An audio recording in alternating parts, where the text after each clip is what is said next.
Olá, como você está? Hoje voltamos com as atividades da nossa disciplina de micro e imuno, com o nosso último conteúdo da parte de micro, que é fungos, o estudo dos fungos.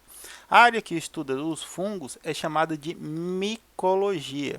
E nós, tanto na área da biologia quanto na área da química, temos esses elementos, deixa eu olhar o horário, beleza, como elementos de estudo bastante interessantes pela natureza desses organismos e pela química desses organismos. Os fungos eles são bastante utilizados pela capacidade de produção de moléculas antibióticas, né? Moléculas capazes de matar bactérias. Então, os fungos também são estudados a respeito das suas características químicas, né? Então, a gente tem dentro da micologia o estudo dos fungos, duas grandes áreas: a micologia ambiental, que é o estudo da interação desses organismos com seu meio ambiente. Eles são elementos decompositores na natureza, eles podem estar associados simbioticamente com plantas. Então, o estudo dessas relações ecológicas dos fungos no ambiente. E nós também temos a área da micologia médica, né? A micologia que estuda os fungos com finalidade de descobrir as doenças causadas por fungo, as características do fungo causadores de doenças em humanos, em animais ou vegetais, a parte da química dos fungos, isolamento de moléculas, organização dessas moléculas, produção dessas moléculas e esses processos associados mais à medicina. Isso por quê? Porque o grupo dos fungos tem uma grande variedade. A gente tem mais de 100 mil espécies desconhecidas de fungos, com um diverso tipos, uma diversidade muito grande de tipos, e essa diversidade está amplamente disseminada no território. Então nós temos fungos de regiões tropicais, fungos de regiões temperadas, fungos de regiões frias. Nós temos fungos que são extremamente caros por causa que eles são utilizados na culinária. Nós temos fungos alucinógenos, nós temos fungos que são utilizados na alimentação, fungos que são utilizados na indústria. Temos uma série de aplicações desse organismo na nossa convivência. Aqui a gente tem alguns tipos. Esse primeiro aqui, ó, vocês conhecem esse primeiro aqui? Conhecem? Não conhecem? Já ouviram falar de chá de cogumelo? É desse camaradinho aqui, ó. Esse indivíduo aqui, ele é alucinógeno, tá? Eu sou biólogo de formação, então a gente tem algumas experiências que a gente tem que passar, né? Então a juventude, a inexperiência, a inconsequência nos fazem passar por algumas situações é, difíceis, mas muitas vezes divertidas. Então existe um protocolo para quem vai buscar o cogumelo para fazer o chá, né? O primeiro cogumelo que você encontra é o cogumelo do gnomo, né? Você tem que comer o cogumelo. Você lava, tira ele das fezes, dá muito empasto, ele cresce muito em fezes das vacas, né? Então você retira ele do local e o primeiro você lava, faz a asepsia, né? Porque não vai tirar do cocô da vaca, apesar de ser só folha e bactéria no material fecal. Você lava e ingere ele in natura. Só que ele in natura é extremamente alucinógeno. Então o chá ele dá uma equilibrada nesse fator alucinógeno, né? O cogumelo in natura está muito concentrado o elemento alucinógeno. Mas você precisa, segundo os protocolos, comer o primeiro, que é o cogumelo do gnomo, né? Pro gnomo que vive no cogumelo ali mostrar onde estão os demais cogumelos para você fazer a colheita e depois o chá.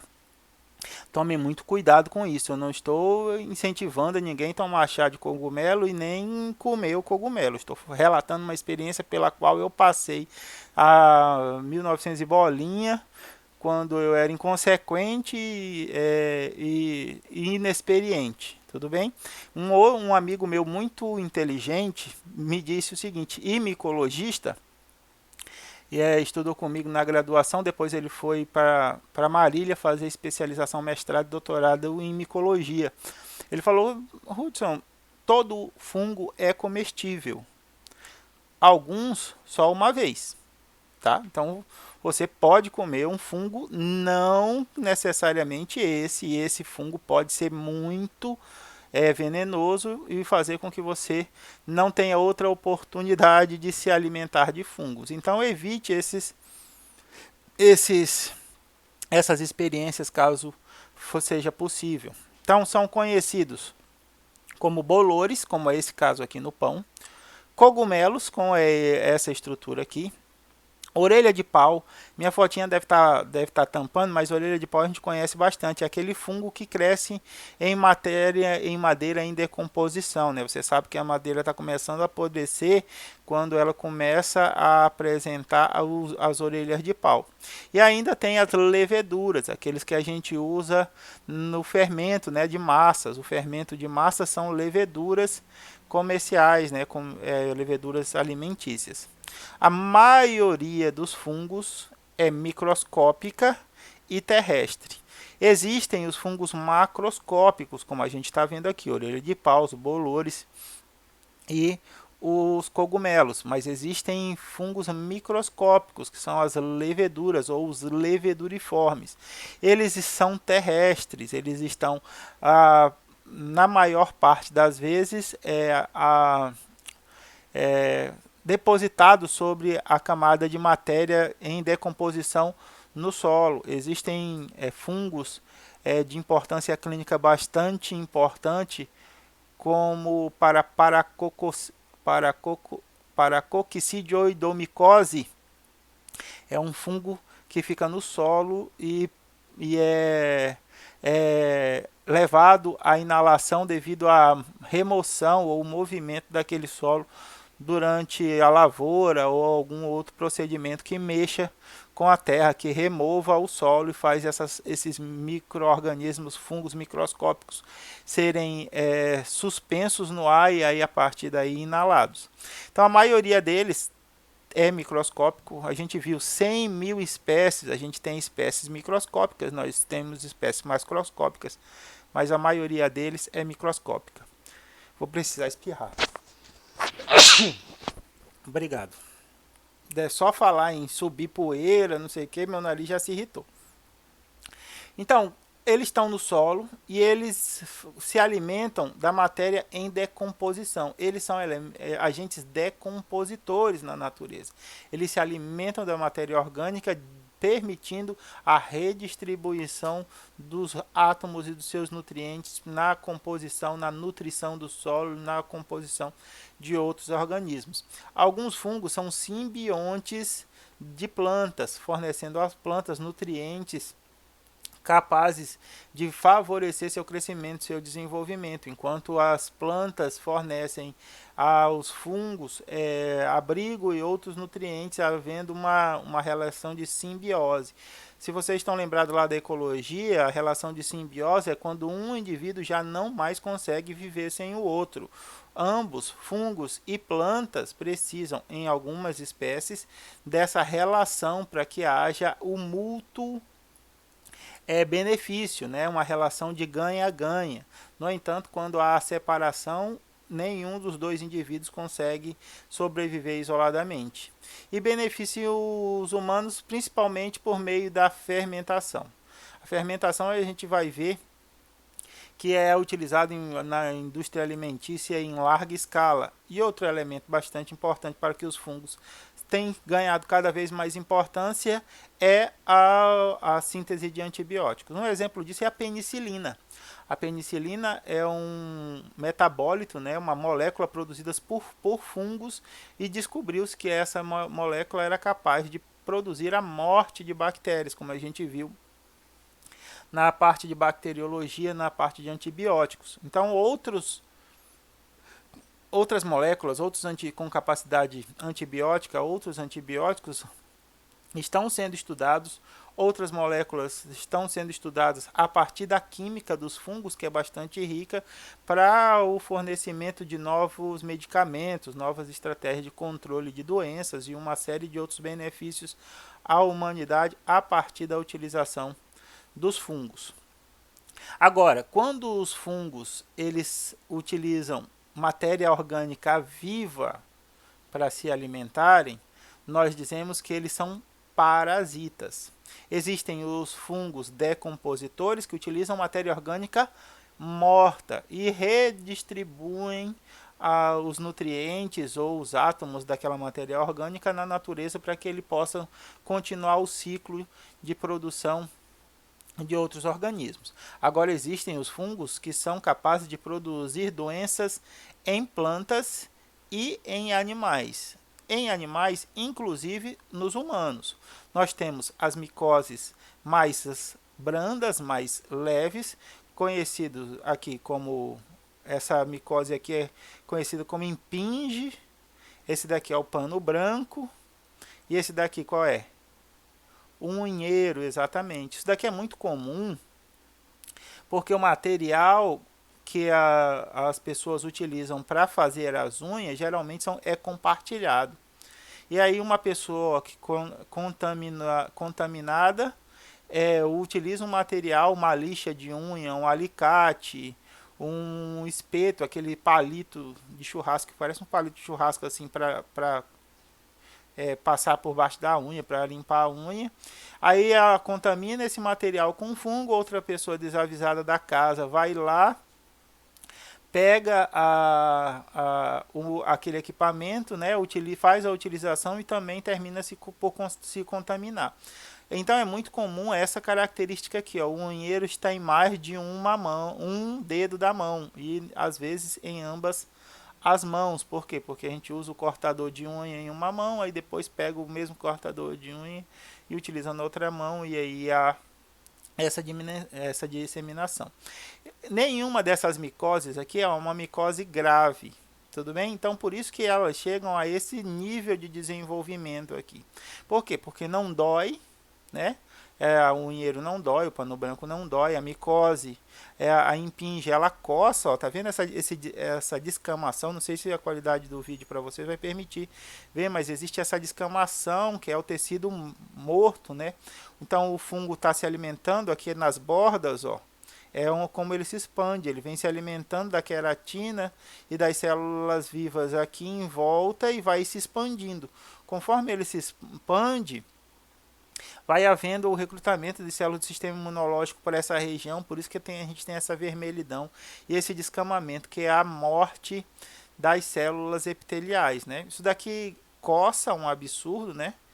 E pode arder, né? Se você coça muito, aí ele libera um líquido que é o soro, né, do sangue, o plasma sanguíneo, por causa da irrigação da região.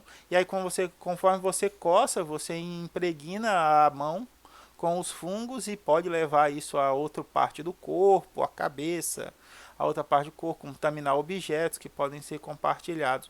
Então isso daqui é bastante comum também, é a contaminação de diversos membros da família, quando as pessoas compartilham toalha de banho, por exemplo, várias pessoas utilizando a mesma toalha, utilizam muitas pessoas dormindo na mesma cama.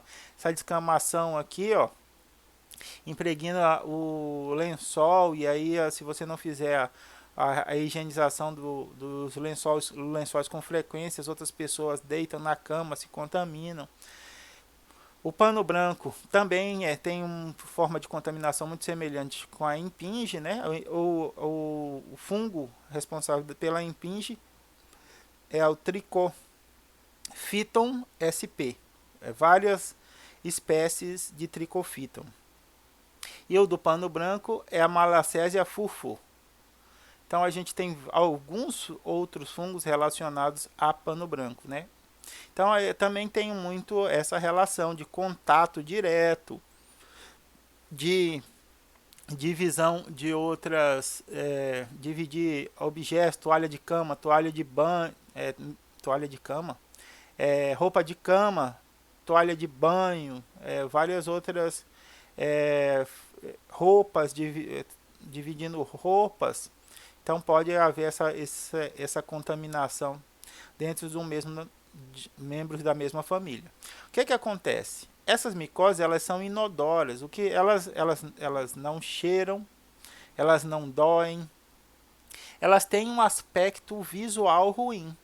E por isso acontecer, muitas pessoas deixam essas micoses ganharem proporções inadequadas. Isso por quê? Por causa da falta de orientação, né? A micose está crescendo, então as pessoas começam a tentar tomar remédios caseiros. Minha avó falou que chá de boldo com canela é bom para micose, mastiga a folha de não sei o que e coloca em cima. Já ouvi falar um monte de coisa que é bom para micose. Sabe o que é bom para micose? Pomada antifúngica. É só ir na farmácia pedir uma pomada para micose, tanto para prano branco, quanto para impinge, quanto para unheiro. Vocês têm acesso fácil a esses medicamentos, tá? Então é só procurar a farmácia e buscar a medicação adequada.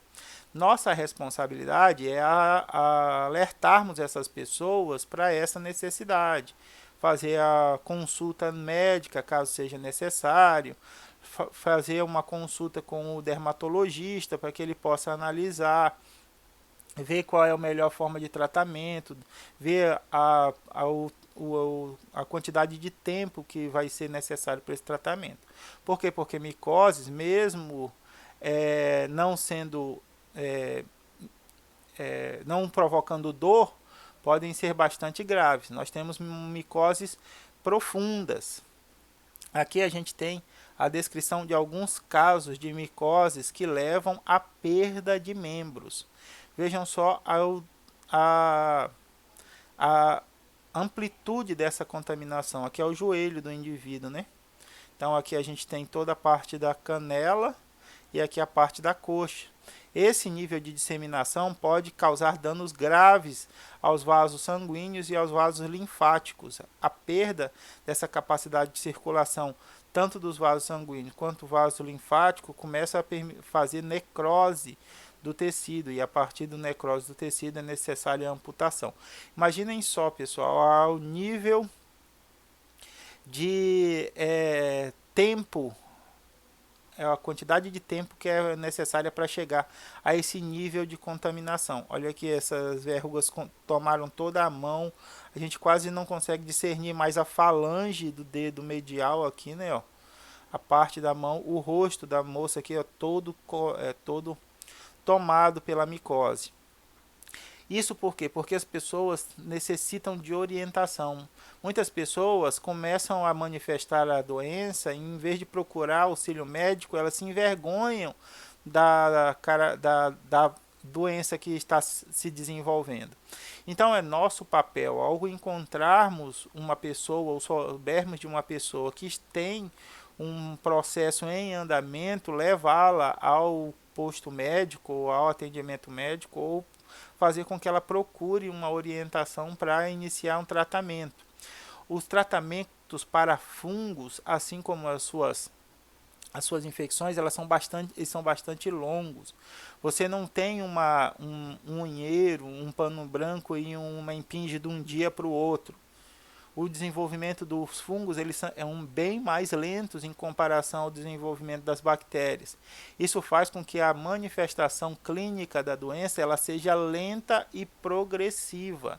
Então, para que uma infecção alcance esses níveis de proporção, elas precisam de anos para alcançarem esses danos, esse grau de dano.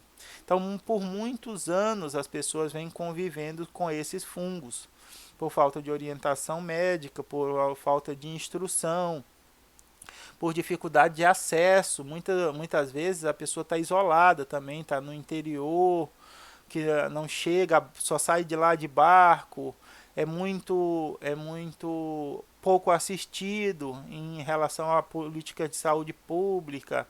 Então as pessoas elas vêm sofrendo com essas infecções por anos, até perder o membro. o que a gente precisa é sensibilizar essas pessoas para que isso aqui não é isso aqui é tratável. Isso daqui não é uma vergonha você ter se contaminado por um fungo.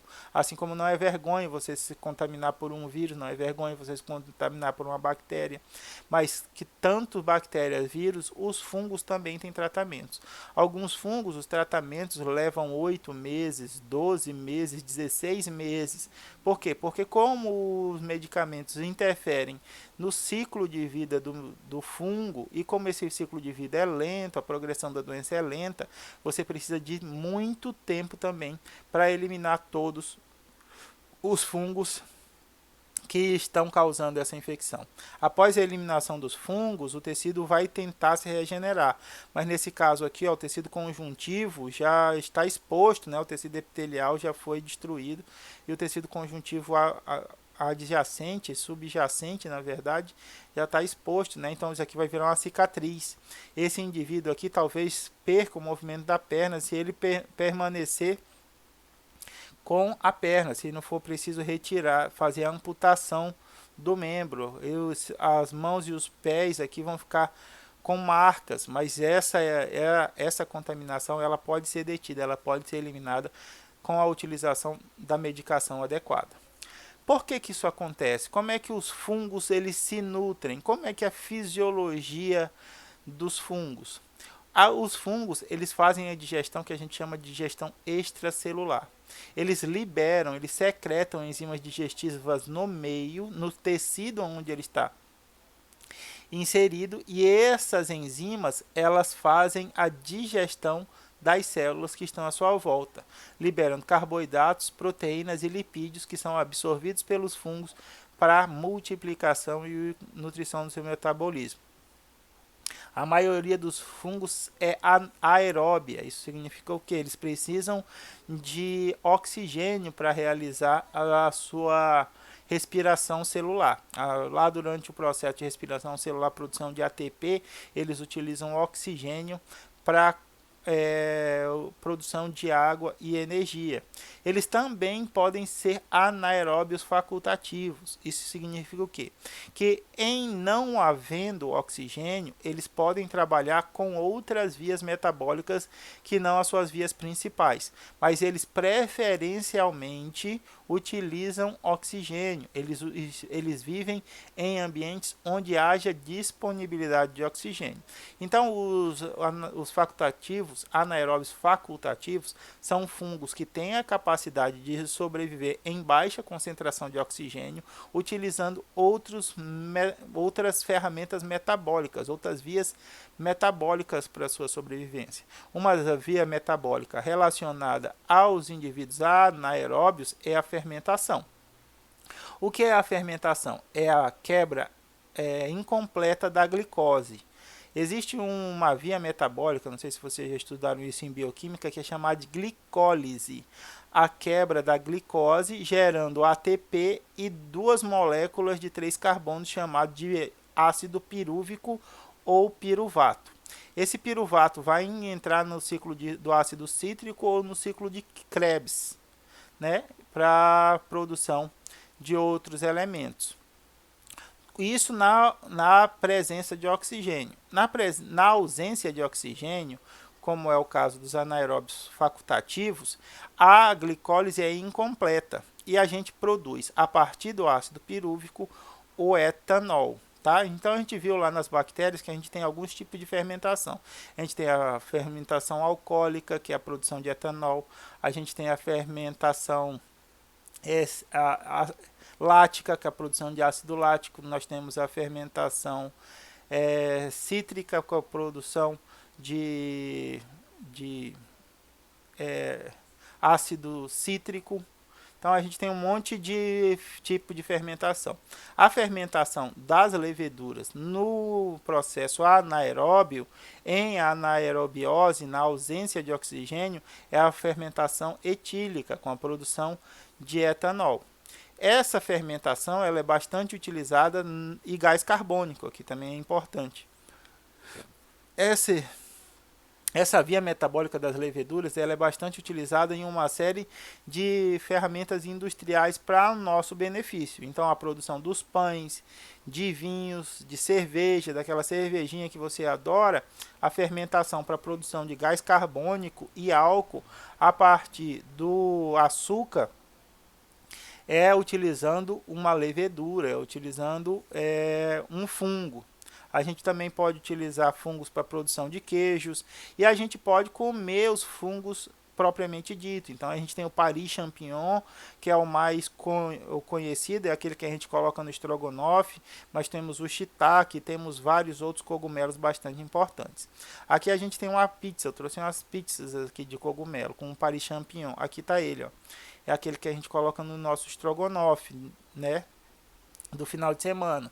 A gente tem o shiitake, que é outro muito consumido. O shiitake a gente tira o talo, né, tira a haste aqui, retira a parte inferior, corta ele em fatias, assim como o portobello. Portobello também é bastante comercial. Agora os outros aqui eu só nunca experimentei. Esse castanho aqui eu nunca experimentei. Shimeji, tem até uma comida japonesa com esse nome. O porcine, esse daqui eu também nunca experimentei. Esse em ostra também nunca experimentei. E também tem a trufa. A trufa é um fungo extremamente caro. Os europeus, ele é um fungo de regiões temperadas. Eles chegam a treinar animais, eles treinam cachorros para localizar as trufas. Quem já viu filmes que contêm alta culinária, vocês veem que os cozinheiros, né, os chefes, eles guardam o fungo em recipientes próprios que para manter o frescor do fungo, suas propriedades de sabor e de cheiro e tal. Então o maior cuidado com aquilo, porque é extremamente caro. Uma unidade pode chegar a US$ 5.000, US$ 10.000, dependendo da qualidade desse fungo. Por quê? Porque ele é muito difícil de ser encontrado. Então tem uma série de leis que regulam a sua coleta e tal. Uma série americana que eu gostava de assistir, que passava no Discovery Channel, que era as famílias que eram de catadores na natureza. Então, as famílias que catavam minhocas na natureza, as famílias que catavam ostras, mariscos, essas coisas. E o episódio que eu mais gostei foi o dos catadores de trufas, né? Eles têm uma regulamentação lá para os estados que têm esse fungo, e aí eles fazem o treinamento de animais, de cachorro, para o cachorro identificar onde tem, com qual é o tamanho que eles podem pegar, uma série de regulamentações para a utilização desse fungo na culinária. Então os fungos eles podem também ser utilizados in natura, comê-los diretamente. Como eu falei para vocês, meu amigo Elton Bill, o micologista, novamente alerta: todos os fungos são comestíveis, alguns apenas uma vez. Então usem o bom senso na hora da utilização dos fungos e se alimentem dos fungos conhecidamente comestíveis. Não vá se aventurar por aí pelo meio da natureza tentando experimentar novas formas de fungo que você pode arranjar complicações graves para a sua saúde. Ok? Chegamos à nossa primeira meia hora. Eu vou dar um intervalo para que você beba uma água, tome alguma coisa e já volte. Até daqui a pouco.